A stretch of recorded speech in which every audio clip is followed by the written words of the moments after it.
오늘 아침 주요 뉴스 키워드와 함께 좀 더 자세히 분석해보는 시간입니다. 김대호 박사 나오셨습니다. 박사님 어서 오십시오. 네, 반갑습니다. 자, 첫 번째 키워드부터 확인하시죠. 테슬라 FSD. 테슬라가 중국 상하이에서 완전 자율주행, Full Self-Driving FSD 테스트 승인을 받은 것으로 알려졌습니다. 실제로 이 소식에 밤사이 주가가 상당히 많이 올랐는데요. 이거 얼마나 큰 호재인가요, 박사님? 예, 지금 뉴욕 증시가 뜨겁게 달아오르고 있습니다. 한마디로 닥치고 랠리라는 표현이 적확할 정도인데요. 네. S&P 500 지수 같은 경우에는 올 들어서 30번 연속 누적적으로 30번이나 최고치 기록을 경신을 했거든요. 네. 그 밤사이에 뉴욕 증시에서 가장 주목받는 기업은 바로 테슬라였습니다. 테슬라에는 하루 전 주가가 상당히 떨어졌었는데 또 오늘 새벽에는 주가가 크게 오르는 그야말로 널뛰기 장세를 보였다 이렇게 볼 수 있습니다. 테슬라처럼 시가총액이 큰 회사가 5.3%나 올랐다. 이것은 상당히 큰 폭의 상승인데요. 테슬라가 왜 이렇게 올랐느냐 시간대별로 보면요. 블룸버그 통신이 테슬라의 중국 지금 앵커님 말씀하신 대로 셀프 서비스 드라이빙이라고 하는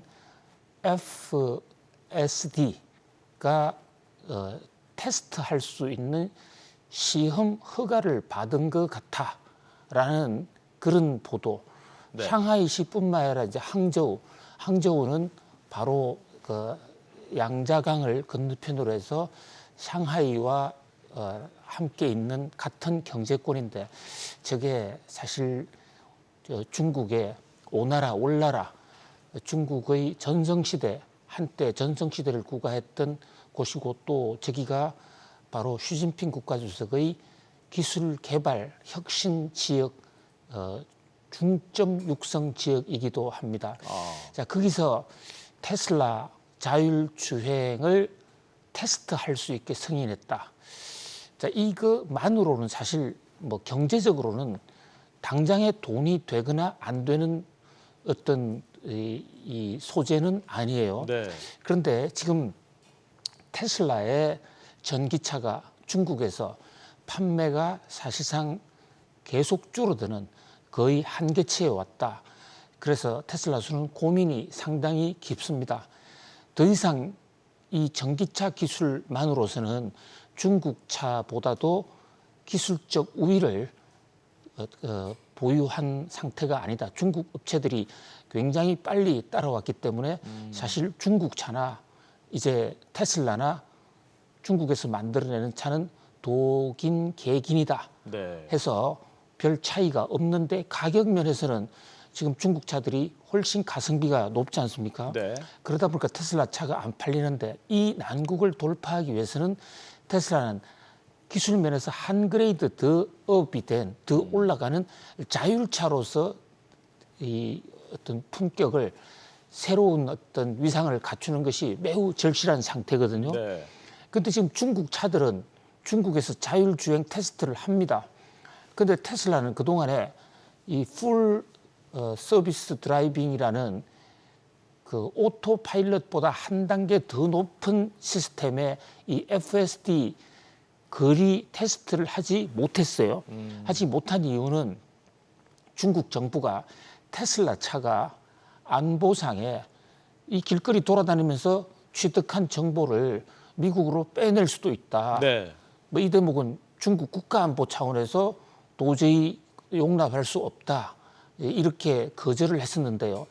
잘 아시는 대로 이 테슬라의 머스크가 수개월 전에 중국을 방문해서 리창 총리를 만났습니다. 그렇죠. 자, 지금 화면에도 나오는데요. 저 리창 총리를 만나서 사실 저기서 큰 담판을 했어요. 그러니까 중국은 테슬라가 중국에서 거리 테스트를 할 수 있도록 허용을 해주고 대신에 이 테슬라 스스로 거리 테스트를 하는 것이 아니라 바이두라는 회사하고 합작을 합니다. 아, 그래서 그 거리 시스템에 따른 컴퓨터 시스템 통제 장치를 바이두가 갖는 거예요. 그렇군요. 예, 그래서 이 테슬라가 취득하는 정보는 오로지 거리 자율 테스트하는 용도로만 쓰고 그것을 절대로 빼내지 못한다. 그래서 테슬라 입장에서는 이 자율 주행과 관련된 전산망 관리 어떤 이 통제권을 바이두한테 넘겨줬죠. 네. 어쨌든 뭐 테슬라 입장에서는 중국에서 자율차 주행 연습을 할 수 있게 됐다. 그것은 지금 미국에서도 사실 오토파일럿이 테스트를 허용을 받았는데 이 테스트하는 과정에서 많은 사고를 내서 네. 시행착오를 겪고 있지 않습니까? 그리고 하루 전에는 깜빡이를 켜고 있는 경찰차를 테슬라 시험 중인 차가 자율차가 들이받아서 그야말로 세계적인 화제가 되고 그 바람에 주가도 상당히 떨어졌거든요. 그렇죠. 뭐 그렇지만은 테슬라 입장에서는 자율차에 대해서 훨씬 더 개방적이고 적극적인 중국에서 이 FSD 실험을 할 수 있게 됐다. 이것은 자율차로 한 걸음 더 나아간다. 이런 면에서 상당한 의미 부여를 하고 있습니다. 네. 만약에 자율차가 성공한다면 그야말로 테슬라로서는 또 한 번의 제2차 폭발 장세를 가져올 수도 있는 지금 전기차 중에서 세계에서 자율차 부분에서는 테슬라가 가장 앞서 있는 부분이고 애플도 사실 이 부분은 포기를 한 대목인데 네. 그런 면에서 테슬라의 독점적 체제가 전개될 수도 있습니다. 그러나 이제 경제계 전반으로 봤을 때는 과연 자율차가 조기에 성공할 수 있겠는가? 이렇게 이번에 테스트를 할 수 있다는 것은 진일보한 것이지만 테스트한 것만으로 자율차가 상용화되는 거하고는 또 다른 문제거든요. 그렇죠. 네. 뭐 그런 면에서 좀 더 두고 봐야 된다는 이런 네. 시각이 엇갈리고 있는 상황입니다. 맞습니다. 테스트가 또 성공할지 안 할지도 또 모르는 상황이잖아요. 계속 지켜봐야 그렇습니다. 되겠습니다. 자, 다음 뉴스 키워드 보시죠. 버핏 저주. 자, 워렌 버핏의 버크셔 해서웨이가 중국 전기차 기업 비아디의 주식을 또 매각을 했습니다. 앞서 초기에 지분 매각할 때는 매입을 할 때는 이 비아디가 세계 최고의 전기차 업체가 될 것에서 띄워줬는데 이렇게 계속 주식을 팔고 있다는 거는 안 좋다는 얘기죠, 박사님. 그렇습니다. 지금 테슬라의 가장 강력한 대항마 경쟁자가 바로 비아디라는 회사입니다. 네. BYD인데요. Beyond Your Dream 해서 꿈을 넘어서라는 사실상 아주 작은 스타트업으로 출발을 했는데요. 저 회사가 아주 미미한 상태에서 2008년도입니다. 워런 버핏과 만납니다. 네. 그래서 워런 버핏이 비아디에 집중적인 투자를 하면서 비아디가 배터리 또 차 분야에 집중적인 투자를 할 수 있게 됐고 버핏이 투자했다는 소리를 듣고 많은 미국의 투자가들이 또 달라붙었습니다. 그래서 사실 오늘날 비아디 지금 테슬라를 꺾고 전 세계 전기차 1위로 올랐었는데요. 비아디가 1위가 된 데에는 테슬라의 공이 결정적이다 이렇게 볼 수가 있습니다. 네. 이제 그런 그 워렌 버핏이 떠나간다라는 것은 비아디로서는 여러 가지로 생각하는 바가 많습니다. 워렌 버핏의 그 투자는 뭐 참으로 냉정합니다. 그러니까 중장기적으로 멀리 내다보기는 합니다만은 돈이 될 것 같으면 투자하고 돈이 안 될 것 같으면 뭐 손절도 서슴지 않는 네. 이 워렌 버핏의 스타일인데요. 물론 지금 연세가 너무 많아서 좀 거동이 조금 어려운 그런 상태로 최근 들어서는 판단력도 좀 흐려졌다. 이런 얘기도 있습니다. 그런데 비아디에 투자하게 된 게 사실은 버핏의 작품이 아니라 버핏의 형, 버핏의 선배, 멍거라는 분. 예. 최근에 돌아가셨죠. 네. 이 멍거가 괜찮다 해서 투자를 시작했고 뭐 그 후로도 머스크는 멍거형의 투자 전략을 따랐는데 비아디에서 큰 대박을 냈다. 이래서 멍거 선배에 대해서 극찬을 한 그런 여러 가지 그 에피소드도 있습니다.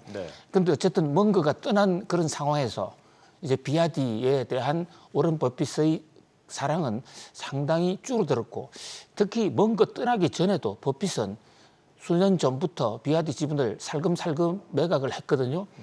근데 왜 한꺼번에 안 팔고 살금살금 매각하느냐? 그러게요. 이 대목에 대해서도 의문을 제기하는 분도 있어요. 네. 자, 이것은 버크셔 해스웨이의 또 오랜 전략이기도 합니다. 대주주가 한꺼번에 빠지면 주가가 떨어지니까 손해를 보고 파는데, 여러 가지 곡절 속에 주가는 빠지더라도 오르고 내리는 그런 상승과 하락의 커브를 반복할 가능성이 높은데, 그때마다 상승 테마에서 상승 시점에서 판다. 최근에 비아디가 주가가 좀 많이 올랐거든요. 그 과정을 노려서 또 지분을 야금 팔았다. 그런 면에서 이 버크셔의 비아디 매각은 비아디의 자체라기보다는 중국 전기차에 대한 워런 버핏의 이제는 그만 중국 전기차에 대해서 투자하지 않겠다라는 그런 강력한 뜻으로 보여져요. 여기서는 중국과 미국의 갈등에 따른 컨트리 리스크, 거기다가 전기차에 대한 워런 버핏의 좀 부정적인 전망, 이런 것까지 함께 실린 것으로 보여집니다. 그렇군요. 참고하셔야 되겠습니다. 자, 다음 뉴스 키워드로 넘어가겠습니다. 난사군도.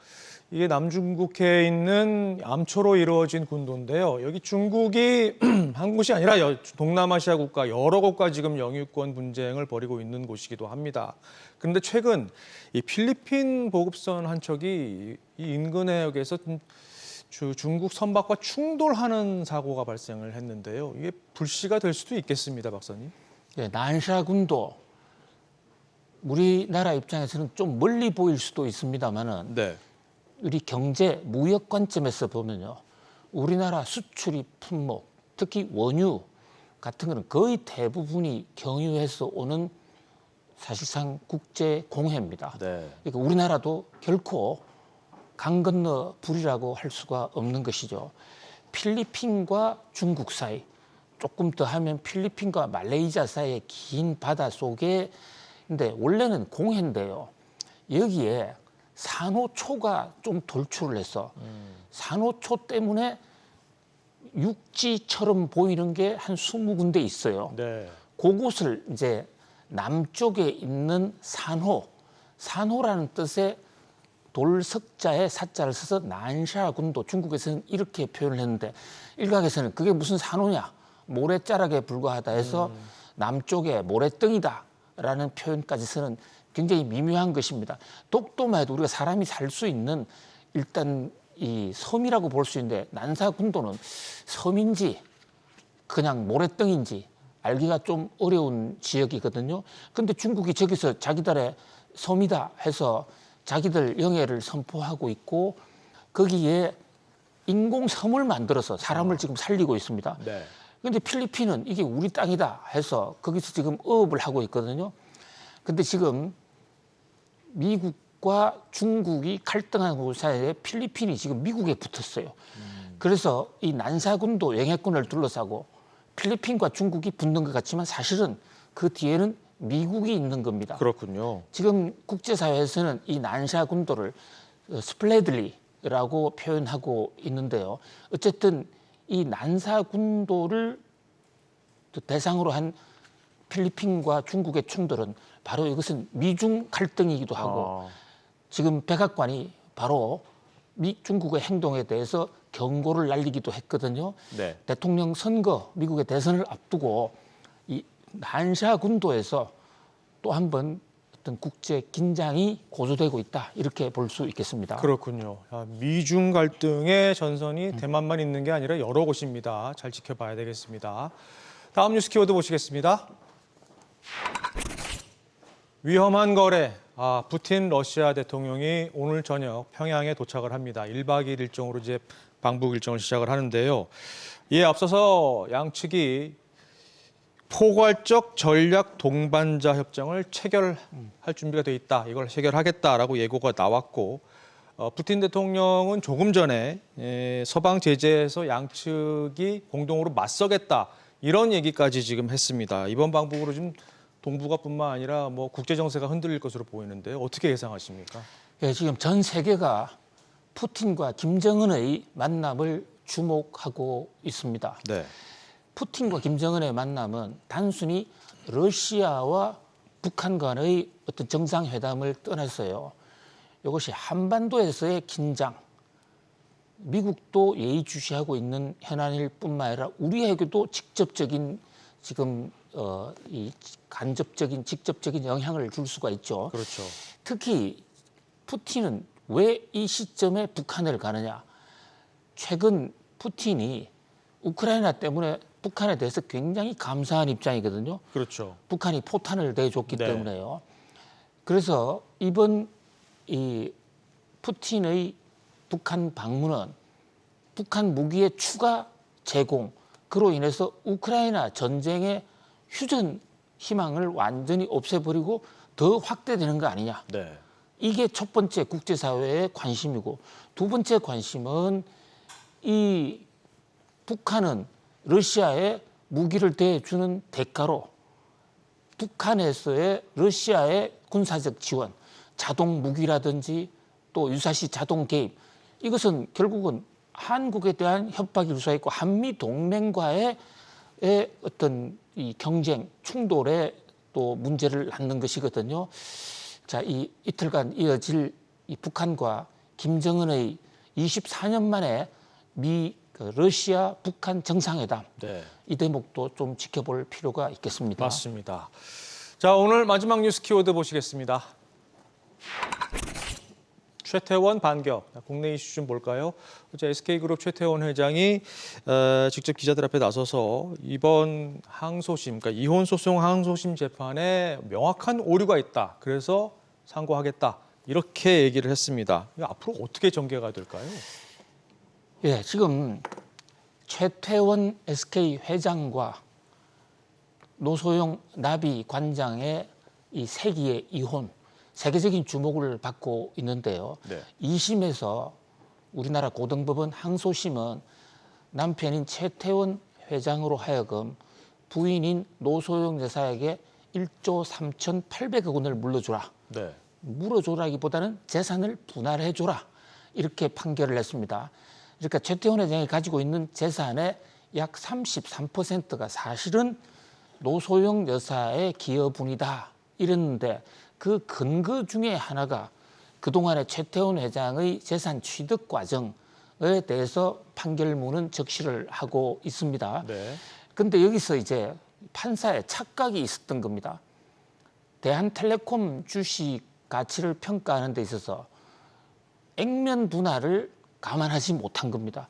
요즘 액면 분할, 엔비디아도 액면 분할하면 주가가 굉장히 많이 뛰었지 않습니까? 그렇죠. 이 액면 분할을 이해하지 못하면 큰 손실을 볼 수 있는 이런 상황인데, 이 재판부가 액면 분할의 가격 변화, 그러니까 액면 분할이라는 것은 1,000원짜리를 100원으로 줄인다고 하더라도 사실은 이 그 숫자가 늘어나기 때문에 금액은 줄어들지 않지 않습니까? 그렇죠. 실제 가치는.